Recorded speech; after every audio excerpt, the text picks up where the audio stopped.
when we hear today's gospel, it's very tempting to only start listening about halfway through when Jesus starts to talk about the widow who's placing her 2 coins into the collection. It's a story we're more familiar with. It's a warm and captivating story, but Jesus actually begins with a public denunciation of the scribes, probably within their earshot, as he's telling people to be wary of them, of their lives. They might know the law, but they don't live according to the law of God.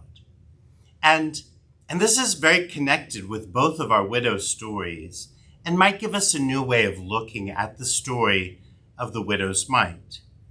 Because Jesus talks of these scribes and others who are very generously contributing into the collection boxes of the temple as people who are misusing and abusing what is given to them, as people who are seeking positions of power, of people who use the temple treasury to buy long robes for themselves, as it turns out, while widows starve. And so while Jesus is certainly saying a word of praise about this very generous widow, I think it's also a word of lament. He's lamenting that all of these others are so much less generous.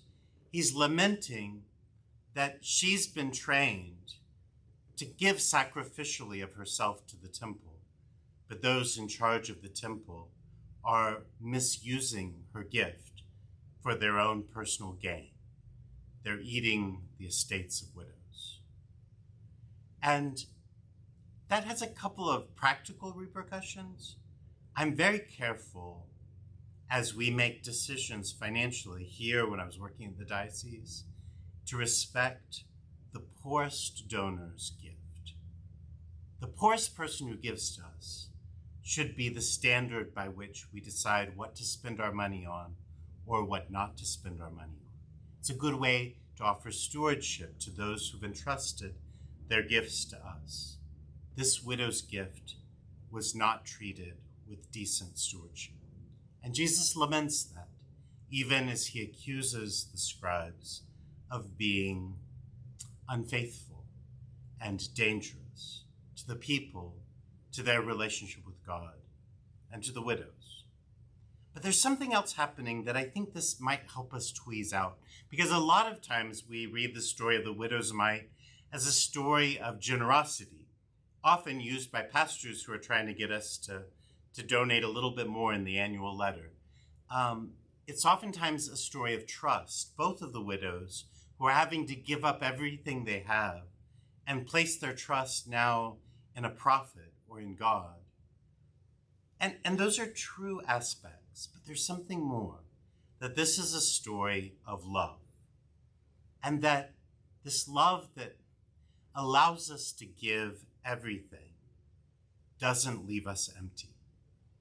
That the widow of Zarephath, who is asked to give the last bit of grain after being molested to go and get water for the prophet, now she has to give the last of her grain, the cake she was going to split with her son before they died in a famine. She's asked to give that up.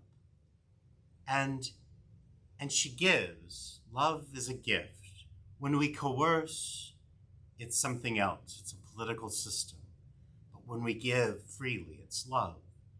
And love is never zero-sum. Love grows when we give it. Love is blessed by one who receives it. And so in this story of the widows, not only are they trusting and generous, they're loving, and love blesses them. One of the church fathers that I was reading on today's gospel reminded us that everything we own in this world is temporary, that ownership is temporary. It's only for a time. But that there are eternal treasures in heaven. And the eternal treasure in heaven is love.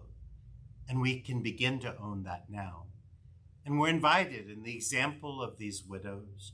We're invited in the accusations of Jesus against the scribes to live a life with greater love and to find in our trust and our generosity the ability to love, and to find in our love the kind of blessing that will help us, maybe help our marriage or our friendship or our children or our parents through even a great famine.